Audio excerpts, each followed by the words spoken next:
வயதில் மூத்த சகோதர சகோதரிகளே வணக்கம்.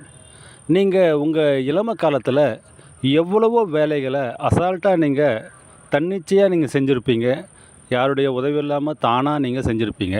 ஆனால் இப்போது அப்படி இல்லை. உங்களுடைய வயது மூப்பு காரணமாக உடல் சோர்வடைந்திருக்கும். அதனால் பழைய நினைப்பிலேயே எந்த வேலையையும் ரிஸ்க் எடுத்து எதை செய்யாதீங்க. அந்த மாதிரி ஒரு ரிஸ்க்கான வேலையை கூட துணையோடு செய்யுங்க. அப்படி இல்லைன்னா செய்யவே செய்யாதீங்க. வீட்டில் இருக்கிற உங்கள் பிள்ளைங்களை செய்ய வைங்க. மற்றபடி நீங்கள் உங்கள் இஷ்டமாக எந்த ஒரு வேலையும் அதுவும் வீட்டில் யாரும் இல்லாத டைமில் செய்யவே செய்யாதீங்க. பாருங்கள், இப்போது அந்த மாதிரி செய்கிற சில பேருடைய அந்த நிலைமையை பாருங்கள்.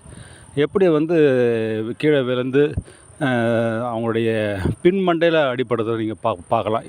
விழுறவங்க அத்தனை பேருமே பின்மண்டையில் அடிபட்டு தான் விழுறாங்க. விழுந்த உடனே அசைவற்ற